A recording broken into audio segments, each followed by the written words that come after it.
Okay, you all good? Let's do it. Hello and welcome to the B2C Lead Generation Podcast.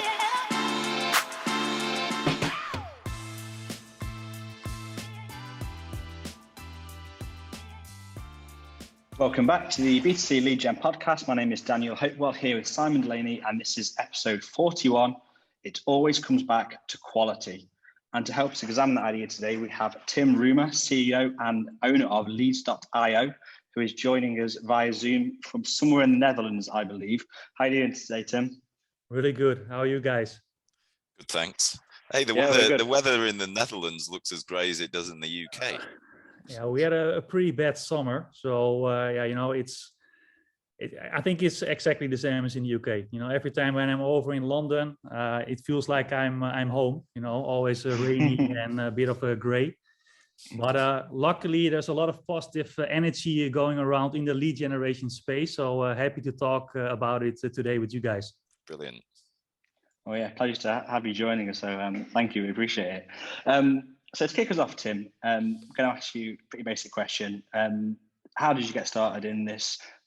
Specifically, I want to ask you about Social Blue, if you could intro that name and how that developed and became Leads.io, and also why the name changed. If you could tell us a bit about that too, please. Yeah, for sure. And maybe it's good to tell you a bit more about the lead generation journey I've been on. So yeah, I know that a lot of people are listening, but the ones who can also just watch it. I've got a card deck, so it's an envelope with coupons in it, and it was back in 1999 when I started with lead generation, and you had this kind of action coupons where you could leave your data and get more information about a new kitchen or a coffee machine. And as a hobby, I built websites and did a bit of coding, PHP, and so I knew how to post a form. I'm not going to show my PHP skills now towards my development team because I will be a bit embarrassed.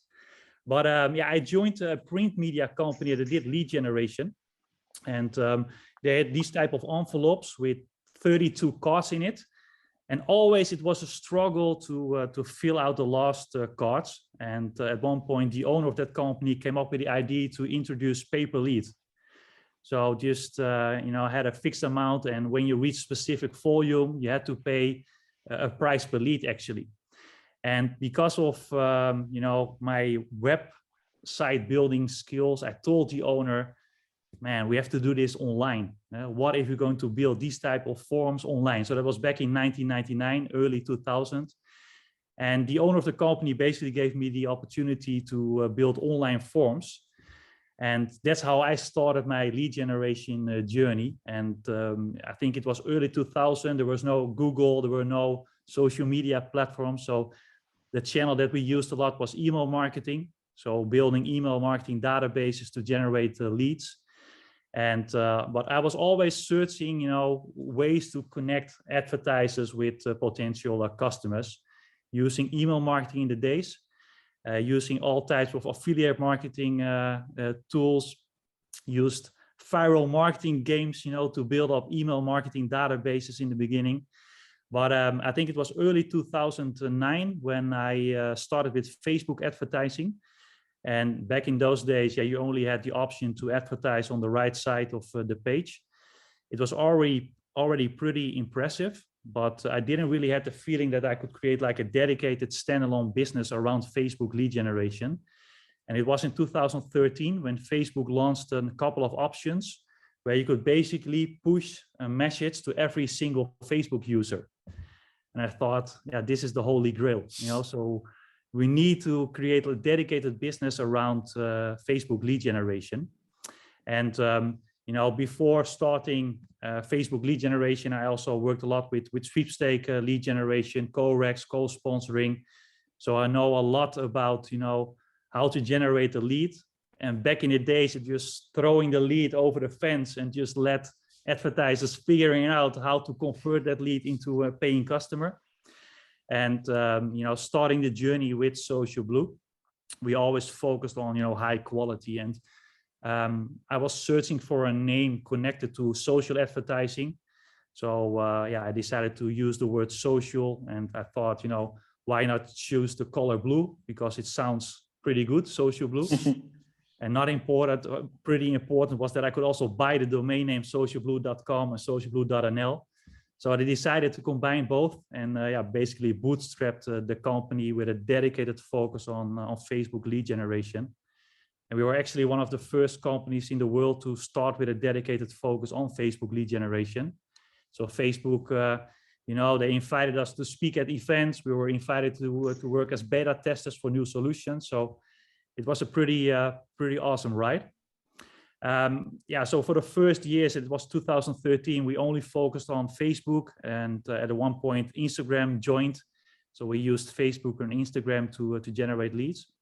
And we were 100% focused on branded campaigns. So we create dedicated branded campaigns for clients. We take all the risk of media buying, and we create campaigns from A to Z, and always focusing on making sure that our clients will get the best possible return on investment. And we build a lot of technology in-house to basically connect our platform with platforms like Facebook, but also Google. So our marketeers don't use systems like Facebook and Google, but we build our own platform to basically scale campaigns.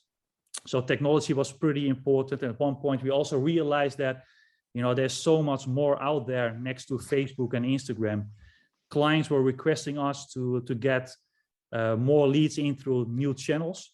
And I saw a big opportunity of not only search for the best clients connected to Facebook lead gen, but basically search for the best clients connected to lead generation and help them with generating high quality leads by using multiple channels.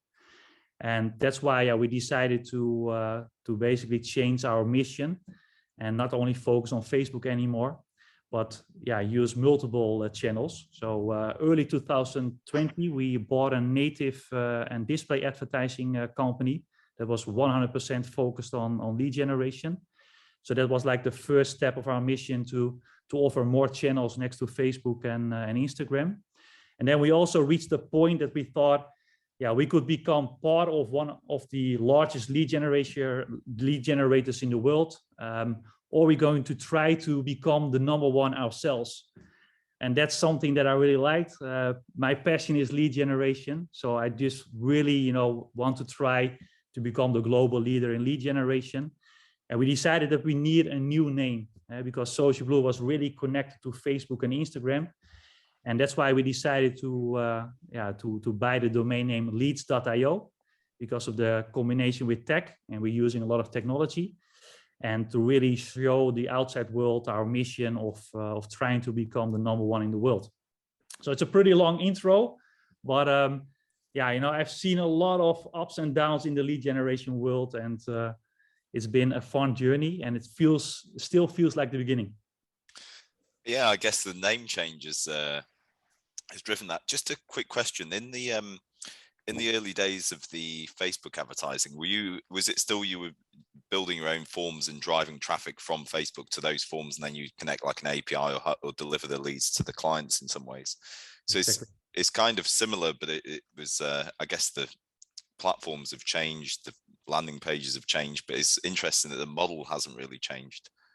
No, the model is exactly the same. So the mission, connecting advertisers with potential customers, has always been the same.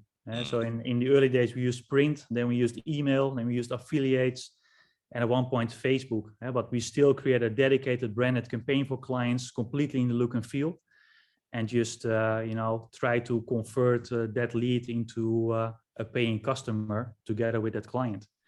So and I think the future is going to look the same, but it's going to be even more important to help clients convert that lead into paying customers, where I also believe that lead generation at one point maybe even need to book those appointments for clients, because the follow-up process is so extremely important.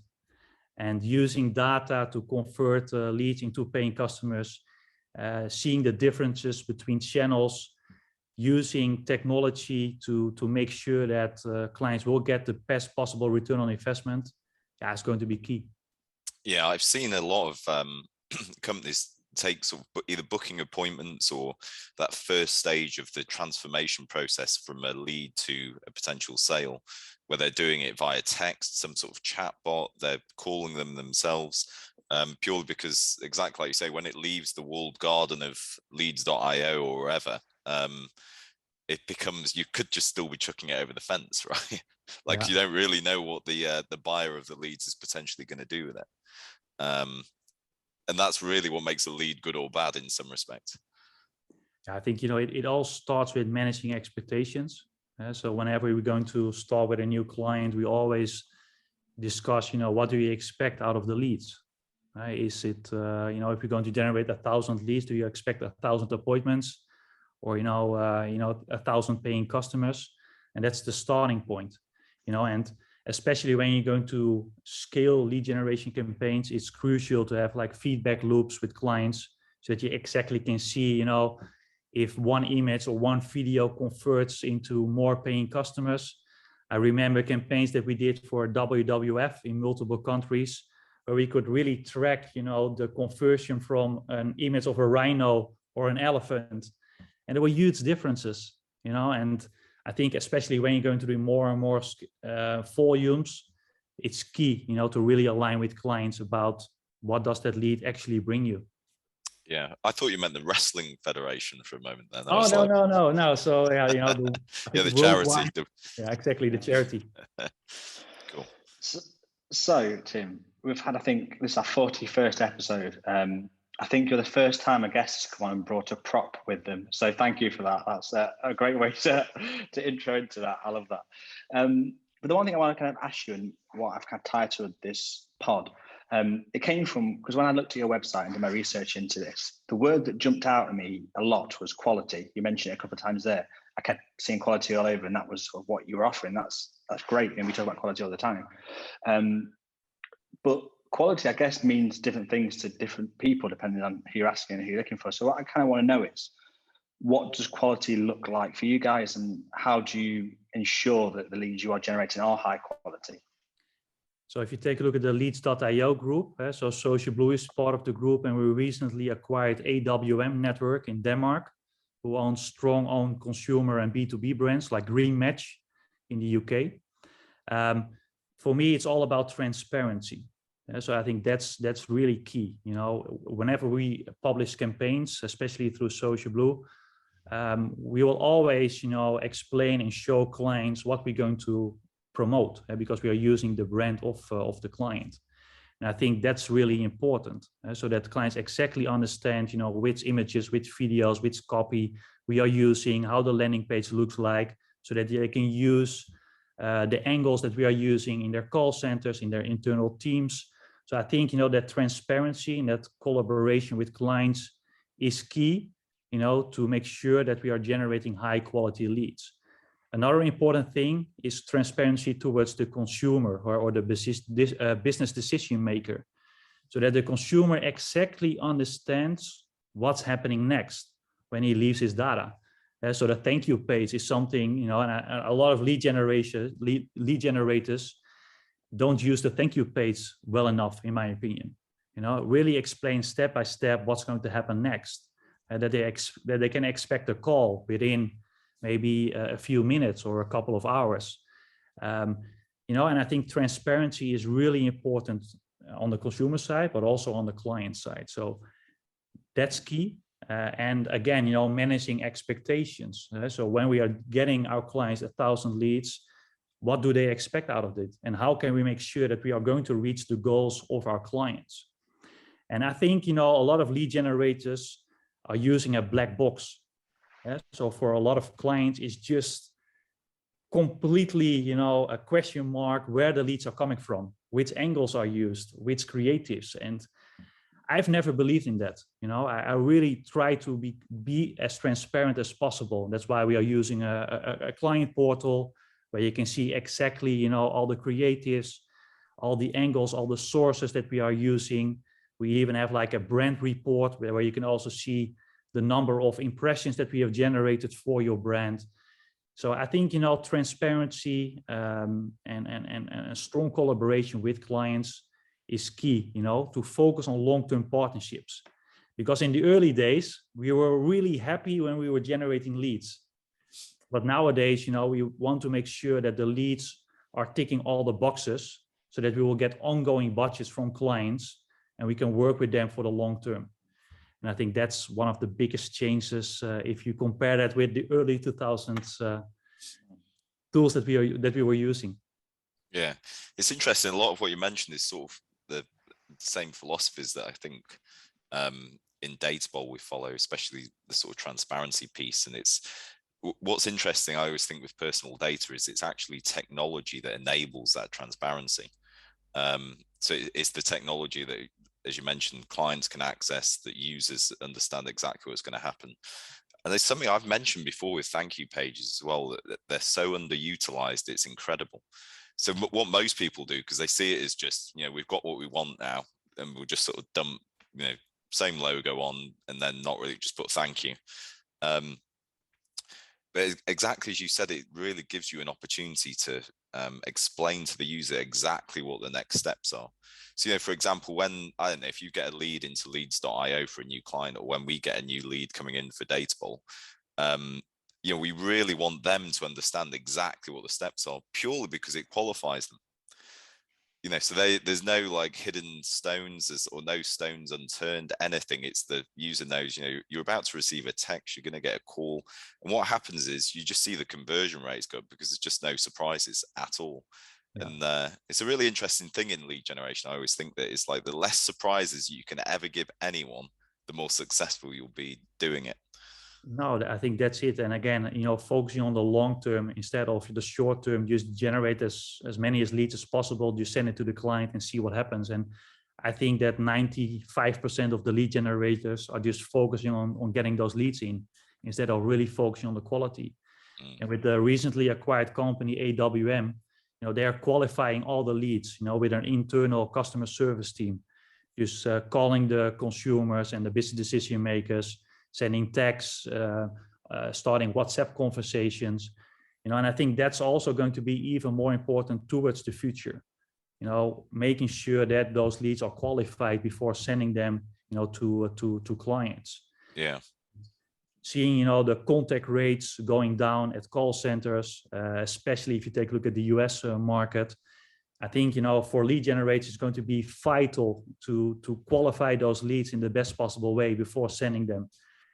In order to get ongoing budgets. And it's an interesting time and period in the lead generation journey, I would say.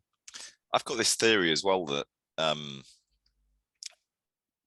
it's always been a thought, but I think it's happening more and more as the generations are changing. So people are sort of getting older, and a new series of people are reaching, say, 30 plus, that a lot of people don't even want a phone call at all. Even when they're actually interested, I think they want their journey from becoming a prospect into a sale via another medium, or the medium of their choice.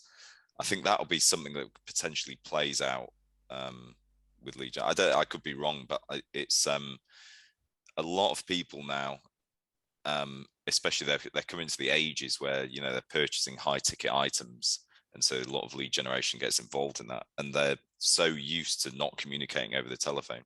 Yeah. But most leads for purchasing decisions are all being called generally at the moment. It'd be interesting to see how that changes over the next 5 years, I'd say.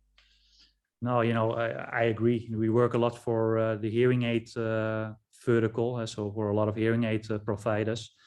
And we are working also on projects where we basically immediately book appointments through chat, but also through call center collaborations and so on, making sure that a consumer is immediately, committed to making that appointment and going to the local store to get that hearing test or trying that hearing aid device. And I think lead generators have to go the extra mile, towards the future, making sure that you can meet clients' expectations and making the whole journey also for the consumer or the business decision maker as smooth as possible. And just like you're explaining, I can't remember the last time that I contacted a customer service team by phone. It's through Messenger or sending a WhatsApp or just using a chat forum on the website. And I think that's going to be a big part of the lead generation journey moving forward. Yeah. So when we talk about quality, there's an element of inherent conflict with quantity, not always, but there is a bit of a give and take in those two things.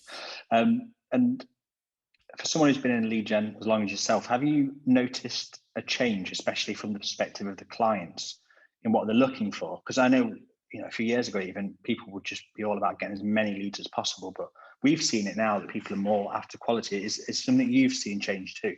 Yeah, 100%. And especially, let's say 10 years ago, you never had a conversation about how that lead would convert into a paying customer. You were talking about the volumes instead of the return on investment. So I think that's now the biggest part of the conversation when talking with customers. But if you also take a look at, platforms like Facebook and Google, they're making it really easy for advertisers to generate leads with automation and so on. But it's going to be even more difficult, towards the future for advertisers and in-house lead generators to keep on generating leads, because it's not only, putting up an ad, creating a landing page. You need multidisciplinary teams, to get ongoing leads with the highest quality and in combination with high volumes. You need copywriting, you need creatives, you need video specialists, technology, and so on. And I feel like in order to get higher volumes with the same quality, it's rocket science. It's not that easy anymore. It's so difficult to scale and keeping the same volumes of the same quality in place. And I think also with increasing media buying costs on all the platforms that all lead generators are experiencing, again, it's you need like multiple skills to get those volumes in place with the right quality.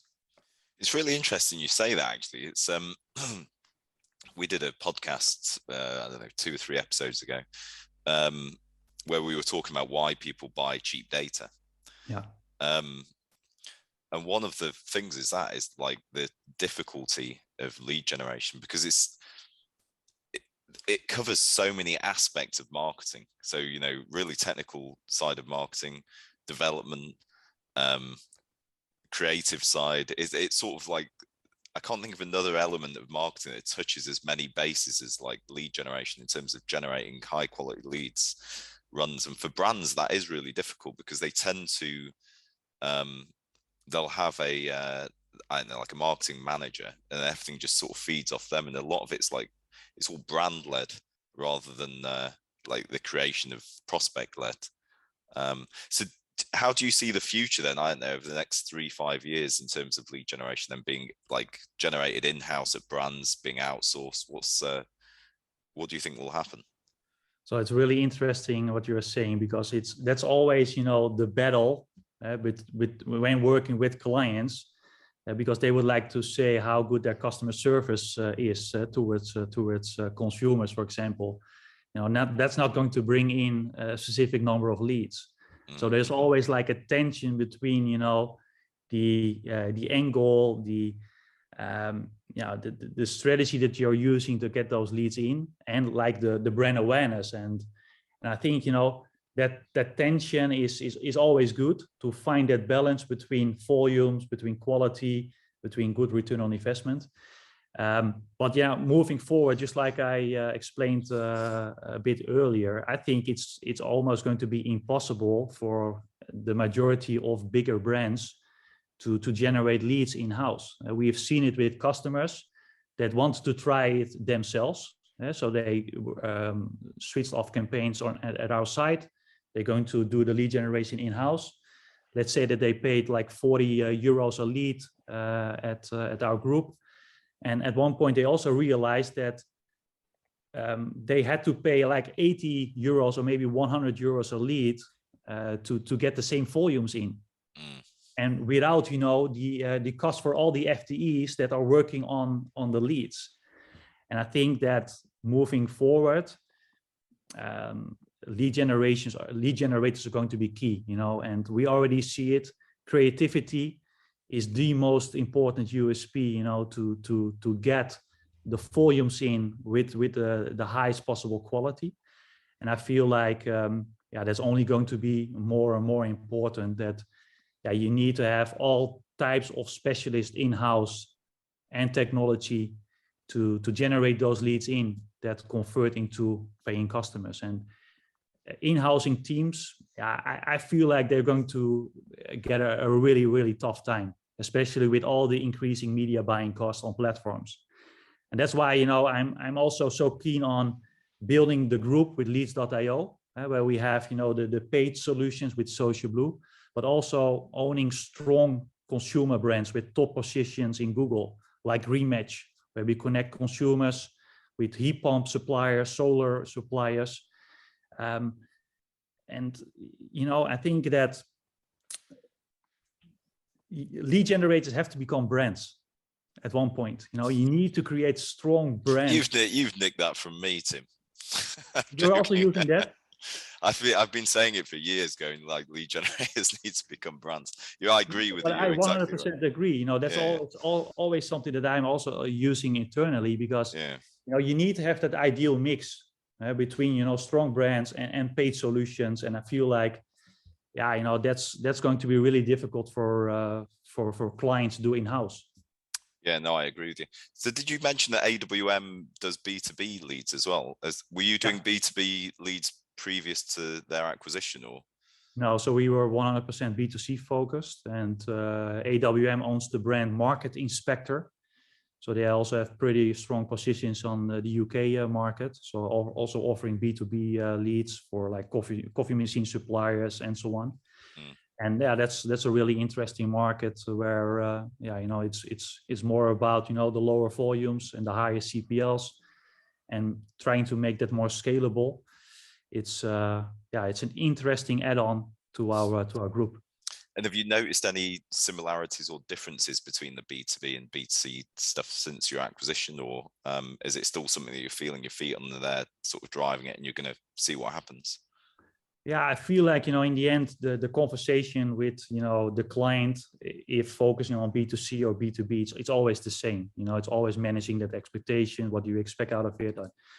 But, on the consumer side, you're always focusing on higher volumes. And with B2B, it's lower volume. It's really difficult, to really make it scalable.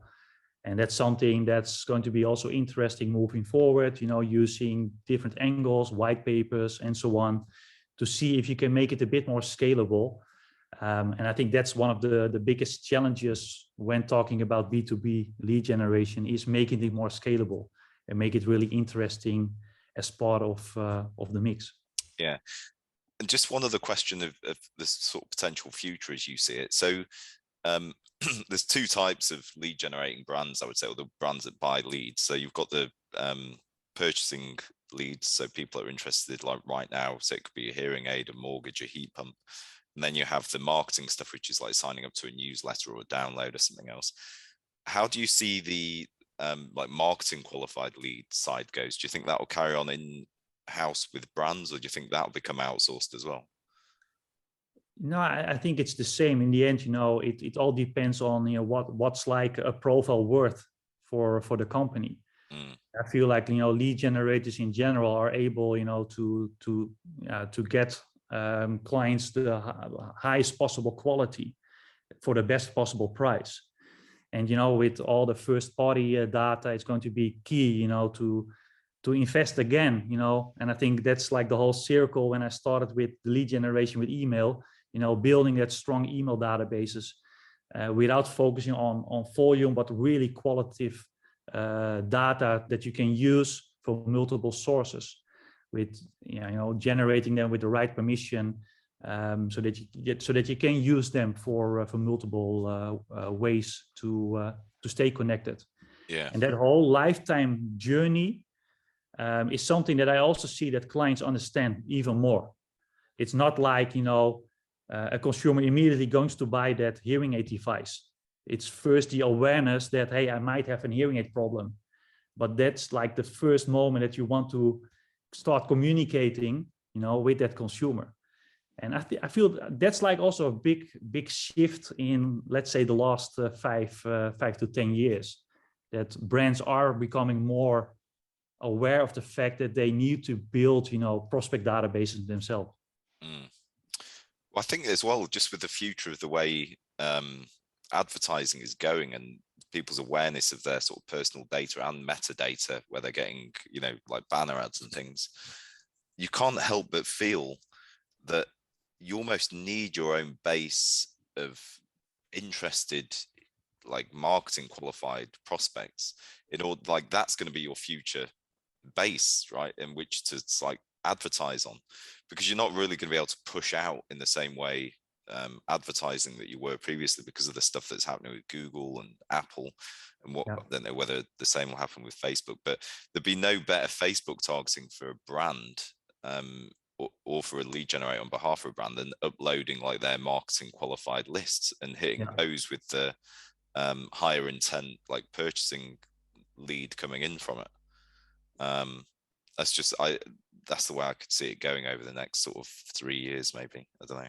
No, for sure. And that's something that we are already using also with, with the Facebook and the Instagram campaigns, using, customer databases, creating lookalikes. And it's all about having the right permission to use that data.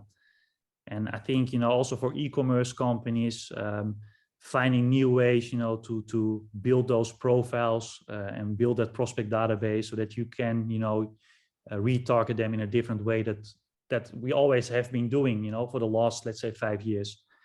And again, another proof that lead generation is going to be extremely important, even more important moving forward. Yeah. One thing I want to come back to, Tim, which is quite interesting, is we were talking about the sort of the transparency between yourself and the brands. Yeah. It's interesting because when we've talked to loads of people about this, there's sometimes when brands are outsourcing their lead gen, there's sometimes a little bit of a disconnect between the two. And like, as you said just there, you're fully transparent about how you present the brand and they know what you're doing. What I kind of want to know is, does it work the other way? Because when we speak with lead generators, there's a lot of frustration amongst them that they're not getting the feedback loops they need. The conversions are not great, the follow-up. So how involved are you in that? And do you get that information back easily? Is that part of the partnership? We always try, and especially when you're going to generate specific volumes, it's almost a must because it works both ends. But we also see that many clients are just not ready. They are working with an external call center that can't deliver the data, or they work with internal teams where you don't get like specific data back that can help you optimize the targeting. And you need specific volumes to really make conclusions. But I think, when we start a new campaign for a specific client, it takes us 4 weeks before we can actually start. That's, one of the biggest frustrations, that it takes a long time. But on the other hand, it takes a lot of work, to create a tailor-made strategy, look and feel landing page, setting up the API, setting up the feedback loops. But again, sometimes it's frustrating because you want to start immediately and generate those leads. But we always try to explain how important it is to get data back. But I would say that maybe 1 out of maybe 50% of our clients are sending the data back. So that's still pretty low in my opinion.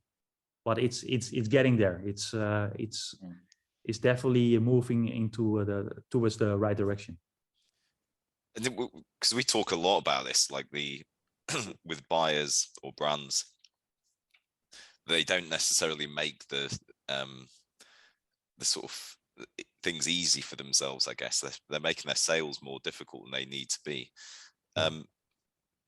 Why do you think that is? Do you think it's an education thing, or do you think it's this? I don't know. We all worked with big brands, and we know that the processes and the sort of internal politics they have and things can be really difficult to like break down barriers. But what is it that you find? Why are they hamstringing themselves to some effect? I think first some companies are just afraid of sharing their data. So I can't explain why, but that's the case. And I think it also depends on the type of people that are working at a specific company, because change is difficult sometimes. So especially if you take a look at, like, let's say the charities, we work a lot for charities as well. And, you know, with fundraisers, they were always used to a specific way of working, you know, using face-to-face, that were bringing them a specific lifetime value when getting a new donor in. And for me, it's so difficult to understand why, you know, you talk about specific KPIs. So you want to bring a specific donor in, it has to have like a specific return on investment. And when you're hitting all those boxes, you're ticking all those boxes, you would expect to get like ongoing budget, so that they will move, you know, budget away from one source to the other.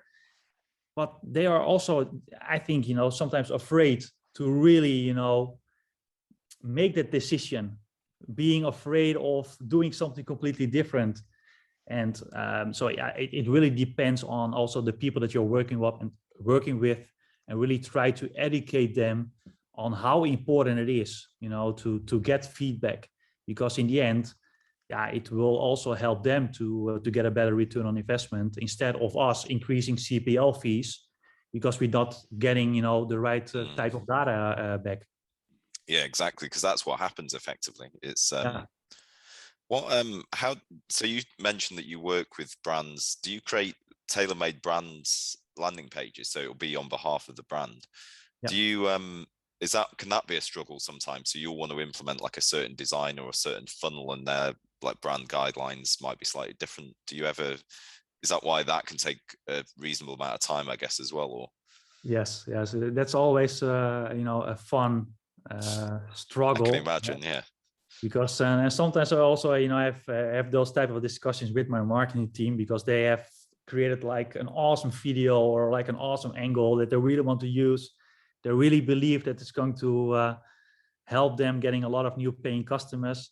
But I also try to, you know, let them experience the other side, because, you know, we are using brands and creatives of brands and so on. So it's finding that, you know, that sweet spot between the perfect angles and the right creativity, and using the brand in the best possible way. But I think that's like, yeah, you know, the biggest battle, you know, when creating tailor-made branded lead generation campaigns, you know, finding that mix between the right angles and using the brand in the best possible way. And it makes sense because brands have worked, you know, so many years on protecting the brand and so on. And that's also why we never publish something without approval. You know, we are working with a lot of Facebook pages of specific brands, so we got a lot of trust, and we are always using that in the best possible way. But yeah, that's definitely a challenge. I love that you do that, actually, though, because it's that is real, genuine, like outsourced marketing from the brand, where you're taking over like an entire element of their marketing, which would be the lead generation part. And I think, like you said, because the brand has already done all this advertising, and they're, you know, it might be a household name or household name within the target market that you're hitting. How do you find the difference in conversions if you run a in-house brand compared to a brand's brand? Is it night and day in terms of conversions, or is it relatively close? Or it really depends on the channel. So if you take a look on you know, the brands of AWM network, you know, let's say that 99% of the traffic is coming through organic search. So there's a really high intent, you know, of the consumer. So I would say that it's almost the same when we are pushing a branded campaign for a specific client, even if we're going to do a shared lead, so that we are sending one lead to multiple suppliers. So I would say, you know, the channel is key. And again, also being as transparent as possible towards the consumer or the business decision maker about what's happening next with my data. And I think that talking about search, it's also really interesting to see how search has changed. You know, the whole search behavior of consumers has changed a lot. So in the past, consumers always were searching for a specific brand. Talking about like a funeral insurance or a home security system, they were searching for a specific brand. And nowadays, you see a lot that consumers are searching for the best possible home security system, or like the top 3 home security systems. And I think that's also really interesting to see how the market is changing, and the whole behavior of consumers is changing, and how we as lead generations can adapt and still making sure that the quality is as good as possible moving forward. I mean, that'd be interesting from an SEO perspective as well, right? Because you could do like top 3 home security systems as an article, and probably get ranked number 1 straight behind there, and it could actually be the lead gen brand that acts as the generator for those 3 brands. Exactly. That's it's a high competitive market, but that's one of the biggest changes over the last years, I would say. Yeah. And so do you have like a content team as well? Yeah. So we have a big copywriting team, and especially also the video team. So I think 3 years ago we only had like 1 video designer, and now we have 15 video designers. Wow. Continuously working on video creatives. We have in total a team of 175 people, and a big part is technology and marketing and creatives. And it's not only one marketeer that creates a tailor-made campaign. It's like strategy, copywriting, brand designers, video specialists, front-end developers, just making sure that from A to C everything is connected, making sure that you're going to get the best possible lead. And I think that's also a big change, when I did my coding and created my form. So I was like the marketeer and the developer in one. I'd love to see some of those early forms and just see I how will they've send evolved. it to you. I will send it to you. What so when you started Social Blue, how many people were in it like on day 1? Basically myself. And so I completely bootstrapped the company, and contacting clients, doing the marketing myself, used a bit of the technology that I've created in the past. But again, started alone, and I always focused on making myself redundant, to be honest, making sure that I can always focus on the next step. And it's also something that I always try to tell everybody, to always, focus on the next step, because that's the most fun part of being part of a growing company, that there are so many opportunities, and making sure that you're always ready for the next step, because lead generation is changing rapidly. And so how does it feel to go from that 1 back in what year was it? 2013. So it's been relatively quick growth up to 175. Have you like had any sort of struggles in terms of, you don't have to give any specific stories, but I know, like, running a business myself, you always encounter some uphill struggle. But has there ever been any point where you've just thought, my God, lead generation's dying, or I can't do this anymore, or anything else? No, not that lead generation was dying, because again, I really believe in the core focus on lead generation and do nothing else. We stick to lead generation. That's why we build the group. But I remember one day, it was I think in 2013 or 14, so in the first year, and I think we had already a team of, let's say, maybe 9 or 10 people. And one of my colleagues decided to use a picture for a razor blade campaign. And it was, I don't know, why she decided to use that picture, but it looked like something that was not allowed in the eyes of Facebook. So Facebook decided to completely, block that account and completely block the whole business manager that we were using. So, and it was always on a Friday in the afternoon. So the whole weekend we were shut down, and I thought, oh man, it might be the end of the beginning.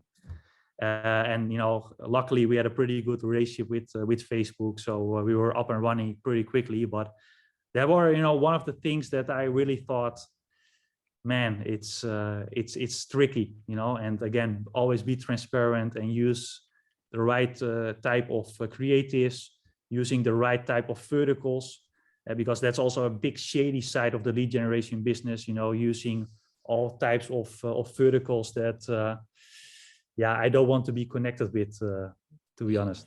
Social blue turned social red for the weekend, eh? Exactly. Yeah, it was a very tough weekend, and it was really difficult to get in touch with my contacts. So I think I approached maybe 30 people of Facebook during the weekend, but in the end, luckily, it was social blue again and not social red. Social red. Yeah. Well, that was a great story, and it's very nice to hear that kind of story from someone who's been in for such a long time and built up. It's really interesting, and you've been a fantastic guest, Tim. Thank you so much for joining us. It's nice to talk to people and always who share ideas with us and have similar ideas about how these things should be done. It's always an absolute pleasure. So thanks so much for joining us today. Thanks, guys. It was a pleasure as well. Thanks, Tim. Thank you. Cool. Thanks for listening to the B2C Lead Generation podcast. Be sure to hit subscribe to hear more from those at the very cutting edge of the lead gen world.